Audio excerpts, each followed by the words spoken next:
Bihar board class 12th के exam में बचे हुए मात्र कुछ ही समय। जी हाँ, आपको पता है कि कल से बिहार बोर्ड में क्लास 12th का एग्जाम शुरू होने जा रहा है, जिसमें मात्र कुछ ही समय बचे हुए हैं। मैं हूं रतन दुबे और आप हमारे साथ देख रहे हैं सीबीआरडी एजुकेशन यूट्यूब चैनल। आप सभी तमाम दर्शकों को अपने इस यूट्यूब चैनल पर हार्दिक स्वागत करता हूं। आज हम बात करने वाले हैं बिहार बोर्ड क्लास 12th के एग्जाम में भाग लेने वाले विद्यार्थियों के संबंध में कुछ महत्वपूर्ण बात जो आपसे आज इस वीडियो में हम साझा करेंगे। आप ध्यानपूर्वक सुने क्योंकि एग्जाम से पहले ये बात बड़ी ही महत्वपूर्ण होती है। सबसे पहले नंबर चीज अगर बात करें कि एग्जाम से पहले जो आपके पास 24 घंटे बचे हुए हैं उसमें क्या करें। अप्रॉक्सिमेट 24 घंटे के आसपास कम ही बचे हुए आपके पास, उसमें आप क्या करें तो सबसे पहले आपने जो पढ़ रखा है, जो आपके शॉर्ट नोट्स है, एक बार उसकी क्विकली रिवीजन कर लेंगे। साथ ही आप अपने कल जाने की जो तैयारी आपने कर रखी है, अच्छे पेन्स, आप पेन ब्लैक ब्लू दोनों पेन ले लेंगे, पेंसिल भी साथ में लेंगे, एडमिट कार्ड ले लेंगे, एक अपना वैध कोई फोटो वाले आधार कार्ड वगैरह ले लेंगे।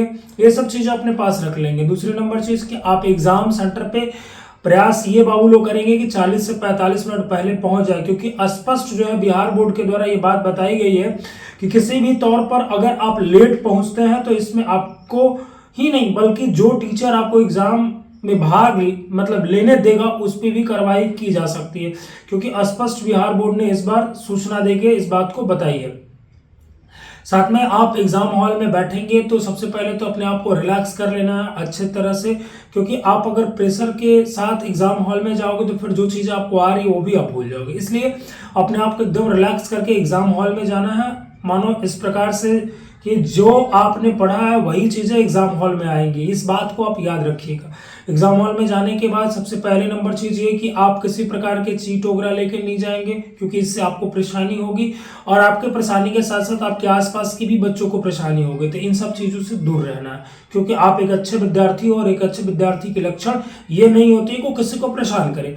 आप अपना काम करेंगे, अपना जो प्रश्न आएगा उसे करेंगे, इन सब चीजों को तो अवश्य रूप से करेंगे। लेकिन सबसे इंपॉर्टेंट चीज एक और है कि आप जो अपना रोल नंबर, रोल कोड इत्यादि जो चीजें भरने वाली होती है, साइन करने वाली चीजें होती है, वो बेहतर ढंग से करेंगे। ओएमआर सीट जो मिलेगा 70 ऑब्जेक्टिव रहेंगे, 70 में 35 करना है। लेकिन ये नहीं कि 1 से लेकर 35 तक ही कर दिए। 70 में से जितने क्वेश्चंस आपको आ रहे हैं, क्योंकि 35 ही करना है जितना, मतलब आप ये नहीं कि 35 करना है तो आप 55 कर लेंगे, 56 कर लेंगे, ऐसा नहीं है। 70 में 70 कर लेंगे, ऐसा नहीं करना है। 35 ही करना है, क्योंकि नंबर 35 ही मिलेगा। तो जो क्वेश्चंस आपके आ रहे हैं, जितने नंबर के क्वेश्चंस आ रहे हैं, जैसे क्वेश्चन नंबर 1 का एक आ रहा है या क्वेश्चन नंबर 5 का आ रहा है, उसको उस ढंग से आप ओएमआर शीट पर अच्छे से गोला बनाएंगे। गोला आप अच्छे ढंग से बनाएं। ऐसा नहीं कि आपका गोला रंगते रंगते ए ऑप्शन बी में जाकर सट जाए, बी का सी में सट जाए, ऐसा नहीं करना। अच्छे ढंग से गोला को रंगना है।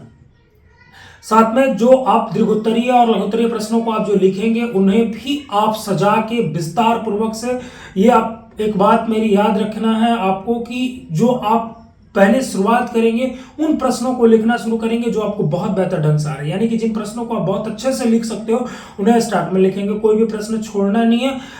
नहीं भी आ रहा है, कुछ देर रिलैक्स हो लेना है, सोचना है, समझना है। अपने मन से भी अगर आप एफर्ट डाल सकते हो तो बना के अच्छे ढंग से उसको रिप्रेजेंट करना है, ताकि आपका नंबर गेन हो सके। क्योंकि लिखावट भी महत्वपूर्ण चीज है। बहुत सुंदर ढंग से लिखना है, अच्छे ढंग से लिखना है, और इतना मेहनत कर दीजिए, इतना बेहतर ढंग से मेहनत कर दीजिए कि आप जो ये लगातार कुछ दिनों से जग जग के मेहनत कर रहे हो उसमें कोई कमी रिजल्ट में ना रहे। इतना एफर्ट अपना कंप्लीट लगा लेना है।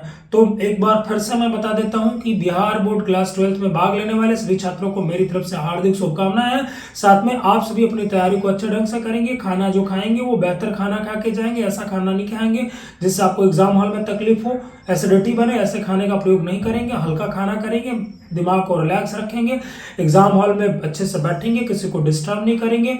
आपको अगर कोई डिस्टर्ब करेगा तो आप दूसरे को, टीचर्स को बता दीजिएगा। साथ में अपने आसपास इस बात को एक बार स्पष्ट कर लीजिएगा कि कहीं आपके पास पहले से तो चीट पुर्जा नहीं रखा हुआ है, क्योंकि अगर रखा होगा तो उसकी जवाबदेही आपको होगी। तो ये सारी चीजें आपको देख लेनी है। साथ में अच्छे ढंग से पेपर को लिखना है, रिलैक्स होकर पेपर को लिखना है, और किसी भी प्रकार से अपने आप को डीमोटिवेट नहीं होने देना है। मोटिवेट आपको, अपने आप को मोटिवेट रखना है।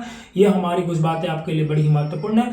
Thank you for watching this video. Bye bye, take care all. एक बार सभी आप जो क्लास 12वीं के एग्जाम देने वाले छात्र हैं, आप सभी को पुनः एक बार बहुत बहुत बधाई।